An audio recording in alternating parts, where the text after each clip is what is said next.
şuradan sonra yesin. Tanrıcımın ağzıma vuruyor. Çoğudanın uğruna vurdum.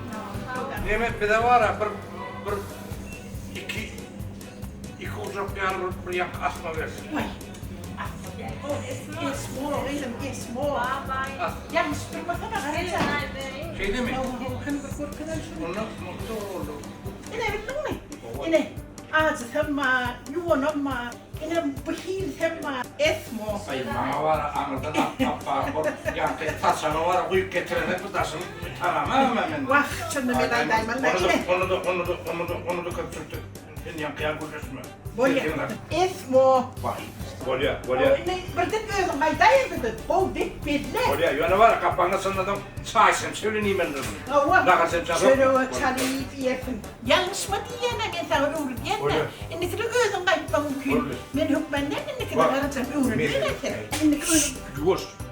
Sen şu dükkanını uğratmadın. Öyle uğrat. Kızın mı diyene Garajam? Onu. Yok orada yarılan eken. Hava inek bak. Onu koydum açsan indiki diyene. Bolya. Esmo. Hani atat doldurduğunu mu? Atat dikten hav. Kel bir. Köpçükte tertibinde akla pul meynen çıkıyor. İne.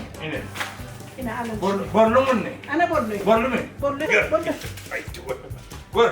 Ne şu ata oluyor. Bunlar ne? Bunlar ne? Onu yıkacağını kalp var ya.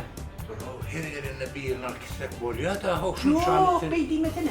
Her alır. Ne şu atada borya şey. Oy. Borlu mu şey? Şuna Maria mı? Ana al. Min. Yok o mahamın bormaya buna bak. Bir yer dükkanıydı. Bir yerde medeniyetli olmadı o. Onu kepleme. Gör.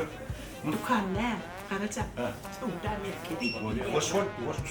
Şey ayran gitmedi onunla. Ondan bir yankı var. Arabanı sürmeyene maşallah. Direkt